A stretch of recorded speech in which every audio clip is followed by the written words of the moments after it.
আসসালামু আলাইকুম রহমতুল্লাহ। আমি গ্যারান্টি দিয়ে বলছি, আজ থেকে মাত্র কয়েকদিন ইস্তেগফার পড়ার সঠিক নিয়মটি মেনে দেখুন। আপনার রিজিক এবং ভাগ্য এমনভাবে বদলে যাবে যে আপনার নিজেও অবাক হয়ে যাবে। আসসালামু আলাইকুম প্রিয় ভাই ও বোনেরা। অনেকে আক্ষেপ করে বলেন, আমরা তো অনেক দিন ধরে আস্তাগফিরুল্লাহ পড়ছি, দিন যায় মাস যায়, কিন্তু জীবনে কোনো পরিবর্তন তো আসছে না। রিজিকের কষ্ট, জীবনের সমস্যা সব যেন আগের মতোই রয়ে গেছে। কিন্তু কখনো কি ভেবে দেখেছেন, সমস্যা ইস্তেগফারে নয়, সমস্যা আমাদের পড়ার ভঙ্গিতে।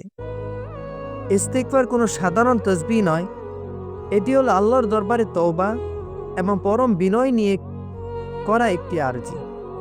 মানুষ সাধারণত দুটি বড় ভুল করে, যার কারণে ইস্তেগফারের আসল উপকারটা পাওয়া যায় না। আজ আমি সেই ভুল দুটি আপনাদের সামনে তুলে ধরবো ইনশাল্লাহ। আমি গ্যারান্টি দিয়ে বলছি, আপনি যদি এই দুটি ভুল শুধরে দিতে পারেন, তবে কয়েকদিনের মধ্যেই ইস্তেগফারের আশ্চর্যজনক ফলাফল নিজের চোখে দেখবেন। ভুল নাম্বার 1, অসচেতনভাবে পড়া। অনেকে তাসবিহ হাতে নিয়ে কেবল যান্ত্রিকভাবে মুখে আস্তাগফিরুল্লাহ বলতে থাকেন, কিন্তু মন থাকে অন্য কোথাও। নাম্বার 2, তওবা ও উপলব্ধির অভাব। ইস্তেগফার তখনই কাজ করে যখন তা অন্তরের গভীর থেকে সত্যিকারের অনুশোচনা নিয়ে পড়া হয়।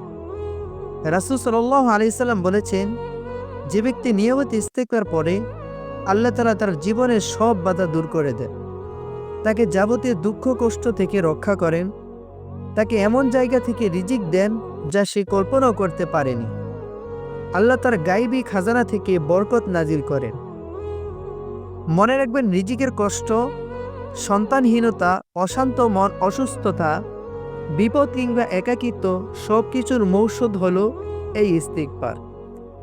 এখন প্রশ্ন হলো, কোন ইস্তেগফারটি পড়বেন? সবচেয়ে ছোট ইস্তেগফার হলো আস্তাগফিরুল্লাহ, অর্থাৎ আমি আল্লাহর কাছে ক্ষমা প্রার্থনা করছি। আরেকটি বরকতময় ইস্তেগফার হলো আস্তাগফিরুল্লাহাল্লাযী লা ইলাহা ইল্লা হুয়াল হাইয়ুল কাইয়্যুম ওয়া আতুবু ইলাইহি। আর সবচেয়ে উত্তম হলো সাইয়্যিদুল ইস্তেগফার।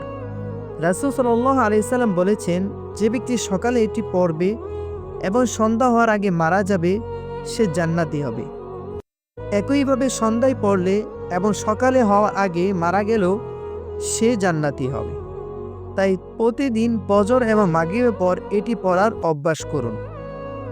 তাই আজ থেকে ইস্তেগফার শুরু করুন, শুধু মুখে নয়, মন থেকে, এবং সম্ভব হলে চোখের অশ্রু ফেলে আল্লাহর কাছে ক্ষমা চান। দেখবেন আল্লাহ তাআলা আপনার সংকটের জায়গায় বরকত আর দুঃখের জায়গায় শান্তি দিয়ে আপনার জীবন বদলে দিচ্ছেন। এই ভিডিওটি শেয়ার করে অন্য কেউ জানার সুযোগ করে দিন। এটি হতে পারে আপনার জন্য একটি সদকায়ে জারিয়া।